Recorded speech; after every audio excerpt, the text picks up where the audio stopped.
Alors je vous invite à travers cette méditation à réfléchir sur la divinité du Christ. Jésus est Dieu. Dans quelques jours, nous allons fêter Pâques, la grande fête de Pâques. Et le cri de Pâques, c'est pas juste dire que Jésus est vivant, Alléluia, Christ est vivant. Non, celui qui est vivant, il est aussi Seigneur, il est Dieu. Et donc il y a derrière cette affirmation de Pâques une reconnaissance de la seigneurie du Christ. Jésus est Seigneur, Jésus est Dieu. Voilà une affirmation simple, mais aussi qui peut être facilement contestée, comme on pense par exemple aux musulmans. L'autre jour, j'ai vu sur une chaîne, une petite vidéo, où on voyait un savant musulman qui ridiculisait un chrétien dans une grande assemblée, en lui disant « Donnez-moi une preuve dans les Écritures où Jésus prétend dire qu'il est Dieu, et je me convertirai au christianisme. » Et je me souviens que le chrétien était incapable de lui répondre, il était comme muet.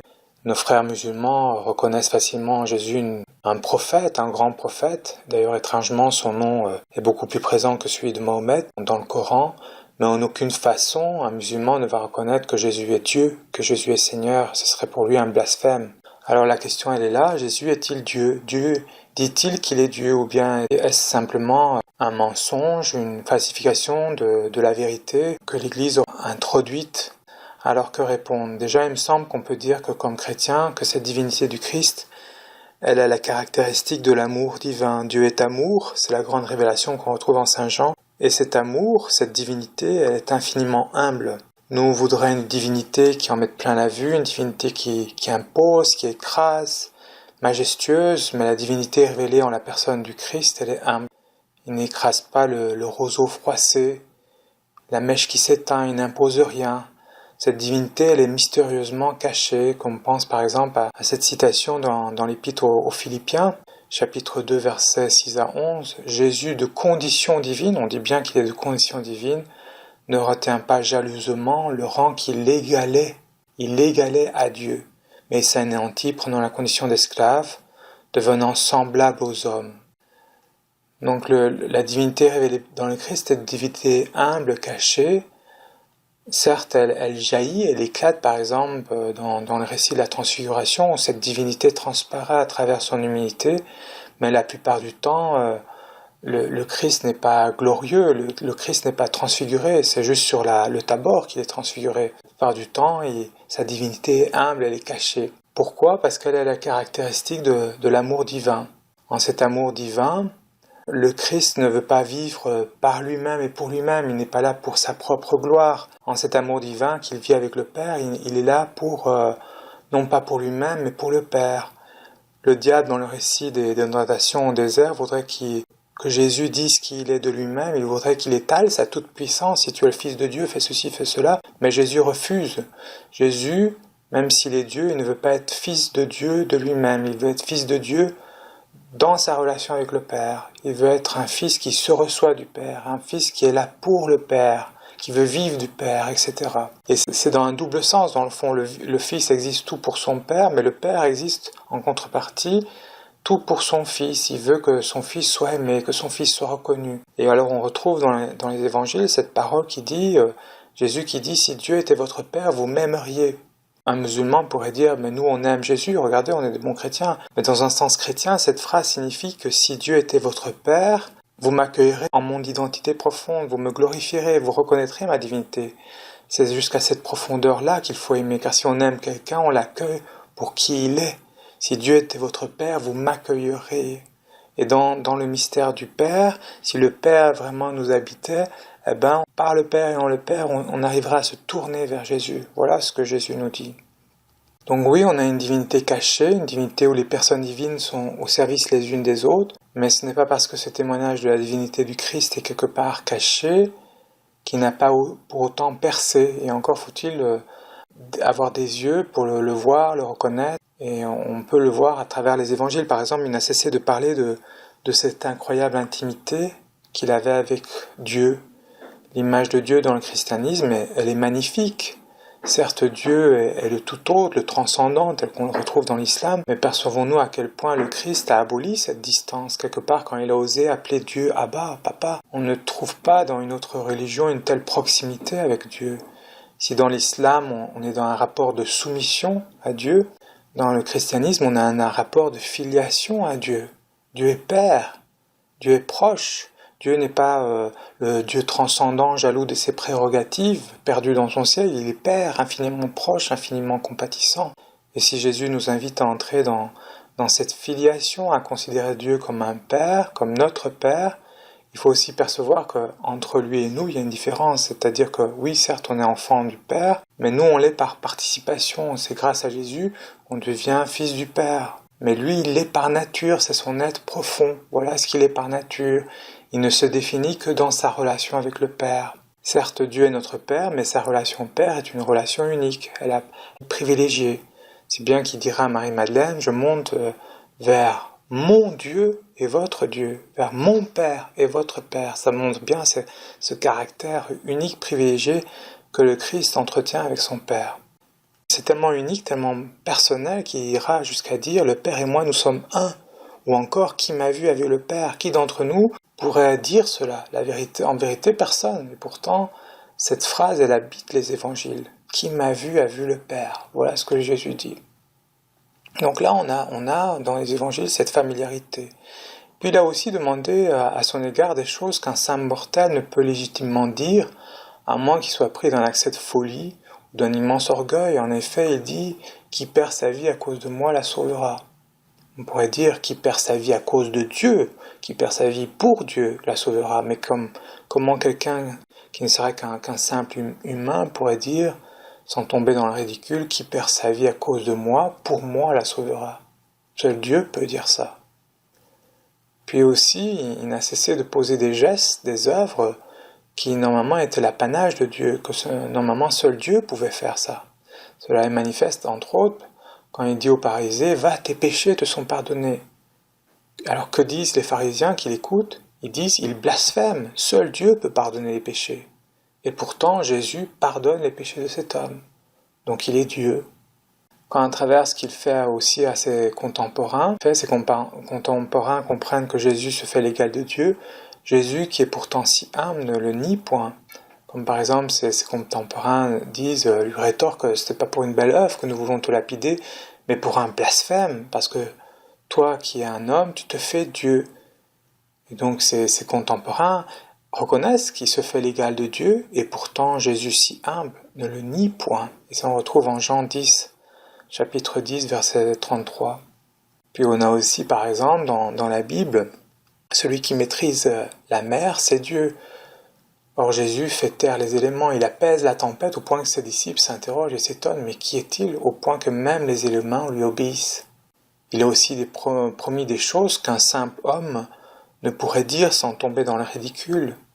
Quel homme pourrait prétendre que sa vie, l'offrande de sa vie, donne accès à la vie éternelle? Quand le Christ dit par exemple « qui mange ma chair », c'est-à-dire qui communie à ma vie à la vie éternelle. En réalité, Dieu et Dieu seul peut nous donner accès à la vie éternelle. Jésus aurait pu dire « accueillez la vie de Dieu », mais il dit plus que cela quand il dit « qui mange ma chair, qui communie à ma vie à la vie éternelle ». Jésus n'est pas juste celui qui communique un don reçu de Dieu, il est inséparablement source de ce don. Et ce faisant, il se fait l'égal de Dieu. Et puis, on voit, il y a tous des éléments comme ça qui parlent de cette divinité du Christ. Par exemple, aussi un autre élément, le Christ, pourtant si humble, ne s'oppose pas non plus, par exemple, à Thomas, quand celui-ci confesse clairement sa divinité en lui disant « Mon Seigneur et mon Dieu ». Et il ne lui dit pas d'arrêter. Or, Jésus est humble. Et si on reconnaît qu'il n'est pas non plus un fou, alors on ne peut être conduit qu'à reconnaître que Jésus adhère à ce que Thomas dit de lui. Il est Dieu, il est son Dieu. Donc oui, si Jésus pose des gestes humains, il pose aussi dans les évangiles des gestes, des paroles qui renvoient au divin qui l'habite. Après, je n'oublie pas ce que disait non plus ce savant musulman. Il disait « Donnez-moi une seule parole dans la Bible, Jésus se dit Dieu et je deviendrai chrétien ». Eh bien, pour qui connaît la parole de Dieu, Jésus a utilisé une expression qui renvoie directement à sa divinité quand il dit, en Saint Jean, Jean 8, 27, « Lorsque vous aurez élevé le Fils de l'homme, vous connaîtrez que je suis. » Ou encore plus déroutant que cela, en vérité, je vous le dis, avant qu'Abraham fût, je suis. Y a-t-il un saint mortel qui pourrait dire cela sans être taxé de folie? Il n'y a que celui qui existait avant toute création qui peut dire cela. Mais surtout, ce « je suis » renvoie à la révélation de Dieu à Moïse. Et là, on peut retourner au chapitre, en Exode, chapitre 3. Quand Moïse est au buisson ardent, Moïse répondit, « J'irai donc trouver les fils d'Israël, je leur dirai, le Dieu de vos pères m'a envoyé vers vous, ils vont me demander quel est son nom. Que leur répondrai-je » Et Dieu dit à Moïse, « Je suis celui qui suis. Tu parleras ainsi aux fils d'Israël, celui qui m'a envoyé vers vous, c'est je suis. » Or, que dit Jésus? Lorsque vous aurez élevé le Fils de l'homme, vous connaîtrez que je suis. Donc quand Jésus dit « je suis », il ne fait que reprendre à son compte ce que Dieu avait dit de lui-même à Moïse. Il ne fait que reprendre à son compte la révélation de Dieu, qu'il est Dieu. Après, donc là, on a déjà toute une série d'éléments qui sont intéressants dans notre réflexion, mais après aussi pour un chrétien, il est essentiel aussi de percevoir que le sommet, le point culminant dans cette confession de foi, que Jésus est Dieu, c'est la résurrection. On pourrait dire que c'est parce que nous ne sommes pas assez ressuscités, que nous ne confessons pas assez qui est Jésus, que nous ne reconnaissons pas assez qu'il est Dieu. La résurrection, ce n'est pas juste le cri que Jésus est vivant, non, la résurrection est aussi le cri que ce vivant, il est Seigneur, il est Dieu. Pour confesser l'identité divine de Jésus, il faut passer à travers le mystère pascal, c'est-à-dire la mort et la résurrection du Christ.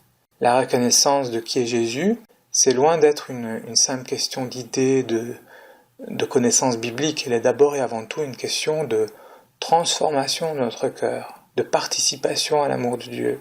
Il faut, à travers la mort et la résurrection du Christ, mourir à nous-mêmes, mourir à notre péché, à tous nos replis, à tout ce qui nous... pour vivre de Dieu, pour vivre de son amour, pour qu'en son amour, nous puissions reconnaître et accueillir l'identité profonde de Jésus. Oui, il faut être vivant pour Dieu, pour confesser qui est Jésus, pour reconnaître qui il est, sa divinité.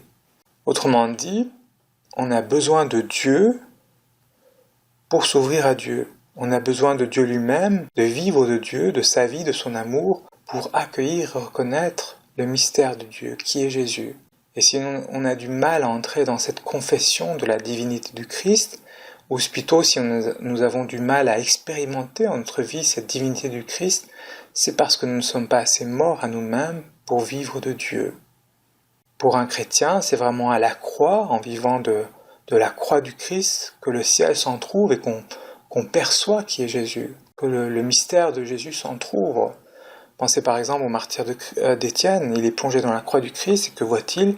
Les cieux s'en trouvent, et il voit la gloire de Dieu, et Jésus debout à la droite de Dieu. C'est là où on voit que cette confession de foi en la divinité du Christ n'est pas quelque chose qui serait comme non impliquant, non engageant, extérieur à nous-mêmes, une simple idée. Non, il y a tout un chemin de transformation du cœur, d'humilité, de mort à nous-mêmes pour vivre de l'amour de Dieu, pour pouvoir dire en vérité « Mon Seigneur et mon Dieu ». C'est parce qu'on n'est pas assez ressuscité qu'on a du mal à s'ouvrir à qui est Jésus. Cette révélation de qui est Jésus, on l'aperçoit, on la reçoit plutôt à mesure qu'on vit de Dieu. Nul ne va au Fils sinon que par le Père. Ce n'est pas de nous-mêmes, mais en Dieu et par Dieu qu'on peut s'ouvrir véritablement au mystère de Jésus. En dehors de cela, cette révélation n'est que extérieure à nous-mêmes. On ne percevrait pas à quel point cette plénitude de vie, de puissance, en d'autres mots, cette divinité, elle est là pour nous et non pas contre nous. En dehors de Dieu, cette révélation restera extérieure à nous-mêmes, étrangère à nos vies, mais aussi on aurait l'impression que cette divinité nous écrase, qu'elle veut notre perte. Et là, on peut penser aux démons, il suffit de relire ces passages où les démons ne peuvent s'empêcher de reconnaître quelque chose de divin en Jésus, mais ils en ont peur. Ils cherchent à tout prix à fuir cette divinité. Ils vont jusqu'à dire « Es-tu venu pour nous perdre? Nous savons très bien qui tu es, le Saint de Dieu, mais es-tu venu pour nous perdre ?» Donc en dehors de Dieu, cette divinité est écrasante. On ne peut vraiment l'accueillir qu'en Dieu et par Dieu.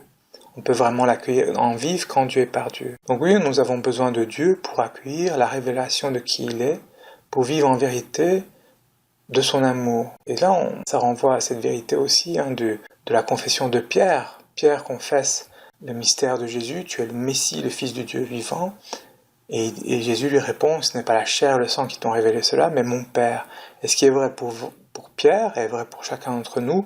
Nous avons besoin de Dieu pour nous ouvrir au mystère de Dieu. Nous avons besoin d'humilité pour que Dieu se révèle en nous. Dieu se révèle la profondeur de son mystère aux petits, aux humbles, aux amoureux, dans le fond. Il ne veut pas que notre confession soit une simple idée, une simple abstraction, dépourvue de vie, de contenu, dépourvue d'amour.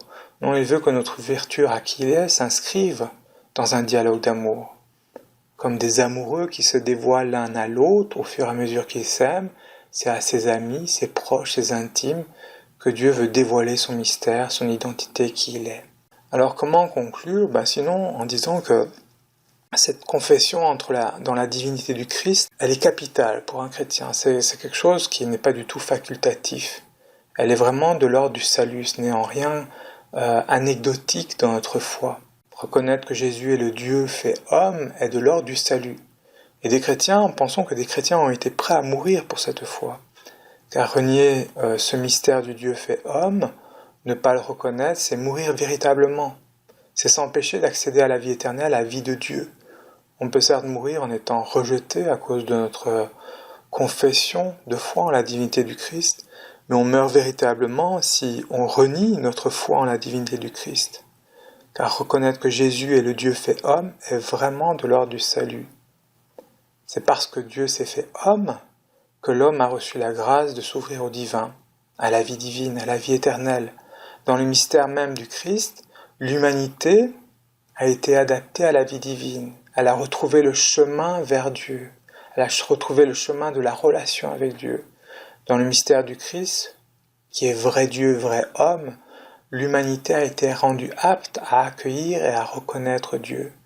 Il y a là un point essentiel à notre foi, et le renier, c'est s'empêcher d'accéder à la vie éternelle. Quand la parole divine dit qu'il n'y a pas d'autre nom par lequel nous sommes sauvés, le nom dans la Bible renvoie à l'identité profonde d'un être à qui il est. Or, l'identité profonde de Jésus, c'est qu'il est le Dieu fait chair, le Dieu fait homme, et qu'en son propre mystère, en lui-même, en lui, nous pouvons désormais accéder au divin. L'humanité a été rendue apte à s'ouvrir au divin. Jésus est véritablement le médiateur, l'unique porte qui permet ce passage entre l'humain et le divin. Notre confession en la divinité du Christ n'est en rien une sorte d'abstraction du langage, elle est vraiment essentielle en termes d'accès à la vie de Dieu.